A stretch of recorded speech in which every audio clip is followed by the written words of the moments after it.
Estamos na jornada sobre crescimento espiritual, falando sobre espírito, alma e corpo. E nas últimas semanas nós abordamos sobre o tema espírito, falamos também sobre a alma e hoje nós vamos começar falando sobre o corpo. E na realidade, o nosso corpo ele tem uma função. Qual é a função do nosso corpo? De termos contato com esse mundo físico. E dentro dessa análise sobre o nosso corpo, nós vamos ter três abordagens.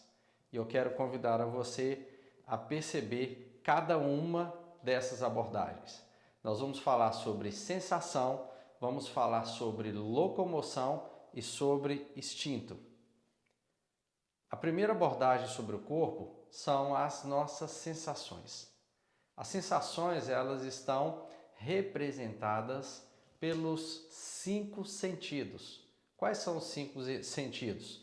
Nós temos a visão, a audição, o tato, o olfato e o paladar. Esses 5 sentidos, na realidade, eles representam a porta para a nossa alma. Os 5 sentidos, eles não representam a alma em si, mas eles são a porta de entrada para a nossa alma. Então, nós temos aqui dentro das sensações os nossos 5 sentidos que fazem parte do nosso corpo. A segunda parte do nosso corpo é a locomoção. É a necessidade que nós temos de interagir com o mundo e com as coisas em nossa volta. Talvez você diga o seguinte: Jefferson, mas e aquela pessoa que não sai da cama?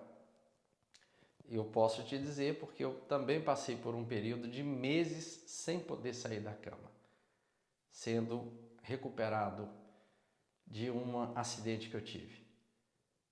Agora, como que eu fazia, como que acontecia para eu ir ao hospital? Na realidade, um grupo de amigos me pegava, me carregava e me levava até ao ir ao hospital. Então, ainda assim, eu não ia, mas outras pessoas utilizavam o seu corpo para se locomover. Na realidade, o nosso corpo ele tem essa função e a terceira função é o instinto. E observe que no instinto nós não precisamos ser ensinados. Pensa comigo, se de repente você está andando no meio da rua e uma cobra aparece rastejando, aparece na sua frente, qual é a sua reação? Eu tenho certeza que antes de correr, a primeira coisa você dá um pulo ou um salto atrás, depois você corre. Na realidade você não pensou, eu vou afastar 50 centímetros a 1 metro da cobra. Não. Você simplesmente dá um pulo para trás e logo em seguida sai correndo, não é verdade? Por quê? Porque é um instinto de defesa. Quer outro instinto? Você está ali trabalhando e às vezes vem um objeto em direção aos seus olhos. Antes que o seu corpo tenha a reação de pôr a mão na frente, os seus olhos já fecharam há muito tempo. Não tem explicação. Na realidade, a única explicação é o nosso instinto de defesa. Então, dentro do instinto, nós também temos 3 análises que nós podemos estar observando nesse dia de hoje. Então, vamos analisar? Vamos juntos. Olha, o primeiro é o instinto da sobrevivência. Qual que é o instinto da sobrevivência? Comer, beber e dormir. Olha que coisa boa. Todos nós precisamos de sobreviver e sem comer, sem beber e sem dormir, nós não conseguimos sobreviver. Quer um exemplo de um instinto? Sobre comer? Uma criança. Será que é preciso ensinar uma criança a comer? Será que é preciso ensinar uma criança a sugar o leite materno da mãe? Ela já nasce sugando, olha que coisa linda e maravilhosa.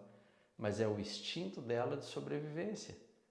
Então, essa é uma das características que nós temos para sobreviver no quesito alimentação. Quer um outro exemplo? O sono. Como nós precisamos dormir. Agora, se você resistir, eu não vou dormir, eu não vou dormir, eu não vou dormir, o corpo, ele te força a você dormir. Se você segurar, se conter, vai chegar uma hora que não vai ter jeito. Você não come, você não bebe, porque você precisa dormir. É uma questão de sobrevivência. E o pior é que às vezes nós insistimos e correndo o risco ainda pegando na direção. E quantas pessoas não acontece um acidente porque ela dormiu ao volante? Sabe por quê? Ela não respeitou o instinto de dormir na hora certa, no tempo certo e no lugar certo. Então nós temos aí o instinto da sobrevivência, que também nós precisamos analisar que o instinto ele é algo bom para proteger o nosso corpo. Agora, a natureza humana, ela tentará levar o nosso instinto natural a uma natureza pecaminosa. Eu vou repetir para você entender bem, porque essa parte é crucial para o nosso entendimento. O meu instinto humano não tem nada de errado com ele. Agora, a nossa natureza humana vai tentar pegar o instinto humano, que é natural nosso, e conduzi-lo a uma natureza pecaminosa. Quer um exemplo? Comer é uma natureza, é um instinto, na realidade, natural. Agora, e a glutonaria? Será que é um instinto de sobrevivência? Não. A glutonaria, ela pegou o instinto natural nosso e conduziu a uma natureza pecaminosa, natureza humana. Descansar, dormir, é uma natureza, é um instinto, na realidade, natural. Mas o que a natureza humana faz? Ela busca pegar o instinto natural, que é descansar, e conduzir as pessoas à preguiça. Porque a preguiça é uma natureza humana pecaminosa. Então, mas não tem nada de errado em descansar, mas tem tudo de errado em ser preguiçoso. Porque Deus nos chamou e nos formou para sermos produtivos. O outro instinto, o segundo no caso, é o instinto de defesa. O que tem de errado é nós protegermos a nós mesmos, proteger a nossa família. Não há nada de errado. Mas o que a natureza humana conduz e procura levar a nossa natureza natural a fazer, ao nosso instinto natural a fazer? A violência. Não tem nada de errado e nós precisamos ter a proteção. Mas a natureza humana, ela vai conduzir a você a ser violento. Ao invés de você buscar proteger, estabelecer algo de proteção para você, sua família e onde você vive e convive, para muitas vezes vai partir para a agressão. Enquanto a proteção é uma defesa, a natureza humana ela vai buscar agredir, violentar o outro. Isso é um ataque, isso é uma tendência pecaminosa.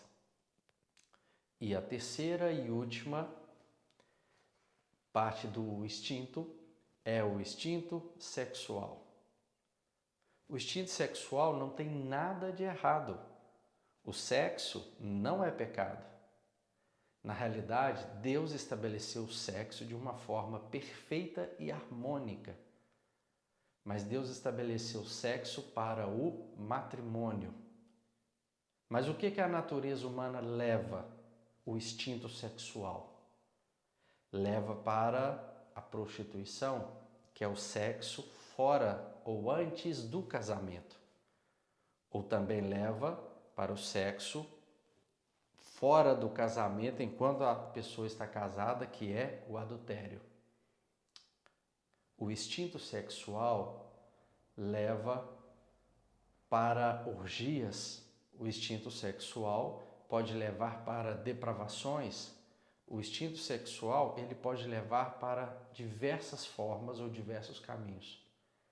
Mas Deus estabeleceu e Ele criou o instinto sexual no homem como algo natural.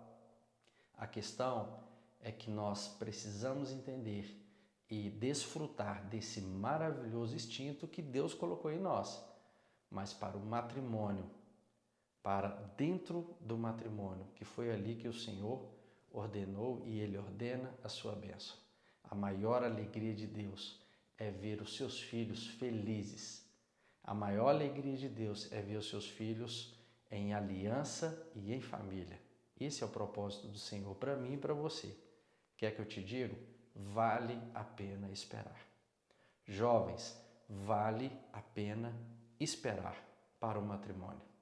Ah, já foi, comigo já passou, não tem problema, há um recomeço. Se restabeleça dentro do princípio da palavra de Deus, porque o que nós precisamos viver é o hoje. O Senhor chama a mim, chama você para a santidade. E talvez é muito careta, talvez é totalmente fora da lógica eu estar aqui ensinando isso para você, porque isso é que a Bíblia nos ensina em pleno século XXI.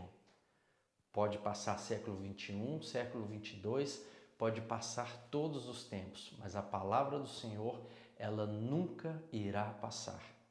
E o chamado de Deus para eliminar e nós matarmos e crucificarmos a natureza humana, ela é para todos os dias da nossa vida. Então nós precisamos sim buscar a santidade. E eu te falo, vale a pena, vale muito a pena. Então, que nós possamos, mesmo sabendo que temos instintos tão naturais, que é o instinto da sobrevivência, o instinto da defesa e o instinto sexual, que nós possamos viver com esses instintos de uma forma natural, mas não deixarmos sermos conduzidos para uma vida pecaminosa. Mas o que é pecado, Jefferson? A gente escuta tanto de pecado, pecado, pecado, mas o que é pecado? Pecado, na realidade, é errar o alvo. É esse o significado na raiz da palavra no grego. Pecado não é prostituição. Pecado não é o adultério. Pecado não é as orgias ou a mentira. O pecado, simplesmente e objetivamente, é errar o alvo. Mas qual é o alvo? Se o pecado é errar o alvo, então a santidade é o quê? Acertar o alvo. E na realidade nós temos apenas um alvo. Jesus Cristo, quando ele veio ao mundo, ele não veio ao mundo para salvar as pessoas. Jesus Cristo, quando ele veio ao mundo, ele não veio ao mundo para libertar as pessoas, porque isso é consequência de algo que foi feito. A salvação é consequência, a libertação é consequência, a cura é consequência. Na realidade, Jesus Cristo veio com apenas um propósito: apresentar o Pai para a humanidade. Jesus Cristo veio apenas para apresentar o Pai e que nós sejamos um com Ele, assim como Ele é um com o Pai. E automaticamente nós vamos desfrutar da salvação, da libertação e de tantas coisas maravilhosas que principalmente a sua presença. Então observe, o alvo de Jesus, qual foi? Apresentar o Pai, para que nós sejamos um com Ele. O que Jesus Cristo disse?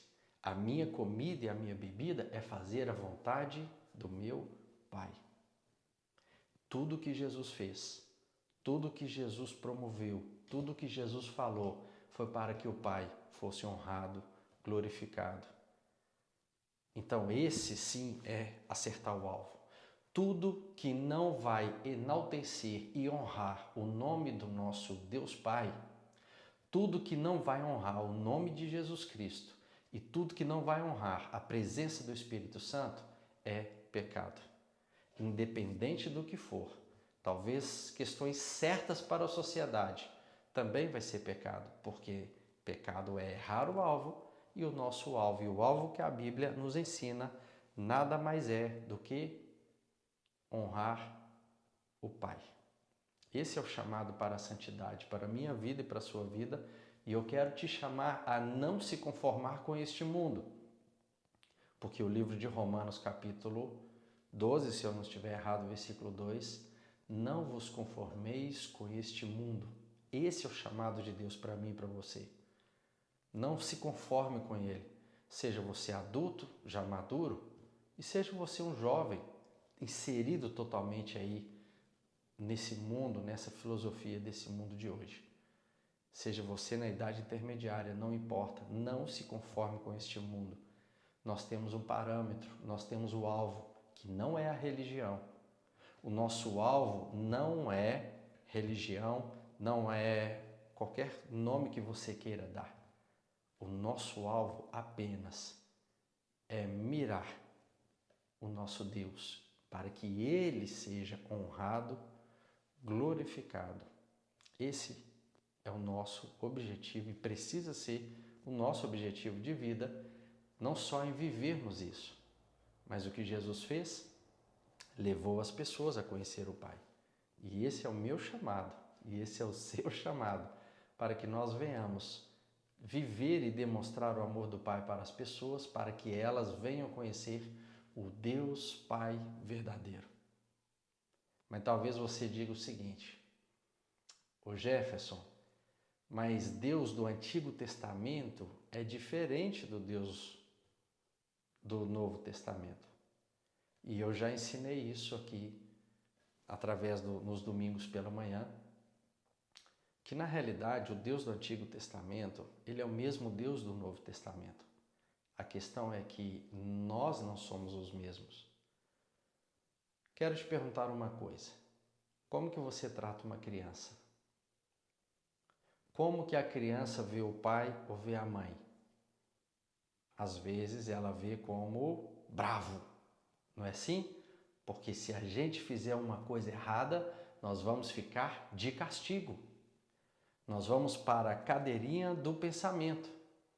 E nós vamos ficar vermelhos e até bravos com eles. Mas isso nos faz pessoas más? Não. Na realidade, é porque ela é uma criança e ela não entende que tudo que nós fazemos, na realidade, é um cuidado para ela mesma. São regras. A criança precisa ser estabelecida com regras. É o tempo dela para a regra. E se você for olhar o Antigo Testamento, ele é estabelecido em regras. Por isso, foi estabelecido o quê? As leis. E o objetivo da lei não é outro a não ser mostrar que nós não conseguimos cumpri-la. O objetivo da lei é para mostrar que nós é quem somos falhos. Porque a lei é perfeita, mas a lei mostra a nossa fragilidade. Mas quando Jesus Cristo veio, ele veio mostrar e nos conduzir a uma vida de maturidade. Ele não nos viu como crianças, mas ele nos chamou a viver uma vida madura. E para vivermos uma vida madura, a gente vai parar de enxergar o pai como um pai bravo, mas a gente vai ver um pai cuidadoso. A gente vai saber que nós não somos capazes de obedecer toda a lei, porque na realidade nós somos dependentes do nosso pai. Então, se entrarmos numa consciência de dependência e entendermos que nós temos um pai amoroso, maravilhoso, tudo será transformado em nossa vida. Quero te convidar a ler comigo 2 Coríntios, capítulo 5, versículo 1, que diz assim: Sabemos que, se for destruída a temporária habitação terrena em que vivemos, temos da parte de Deus um edifício, uma casa eterna nos céus, não construída por mãos humanas. Aqui está falando em 2 Coríntios, capítulo 5, versículo 1, sobre o nosso corpo. O nosso corpo, ele é uma temporária habitação terrena. Nós vamos passar. O nosso corpo é frágil, é fraco e ele tem um tempo. Vai chegar um dia que ele não vai continuar aqui mais. Mas nossa vida vai acabar por aí? Não, não vai acabar, porque a palavra de Deus, que nós teremos uma casa eterna, uma morada eterna nos céus. Mas um corpo, na realidade, não um corpo, como diz o versículo final, não construída por mãos humanas, mas será um corpo transformado, um corpo espiritual, aonde nós vamos viver com o nosso Deus, que é Espírito, e para isso nós também precisamos ter o nosso corpo em espírito com Ele. Aí nós viveremos a eternidade com o Senhor. E terminando, que nós possamos entender que não tem nada de errado com o nosso instinto natural, mas que nós possamos estar atentos para que o nosso instinto natural não venha a ser dominado pela natureza humana. É isso, que Deus te abençoe e lhe proporcione uma semana de grandes bênçãos, uma semana de vitória e que você, em sua sensação, locomoção e instinto, tudo quanto você for fazer, quer comais ou quer bebais, tudo que for fazer, faça para a glória do Senhor, em nome de Jesus. Até quinta-feira que vem.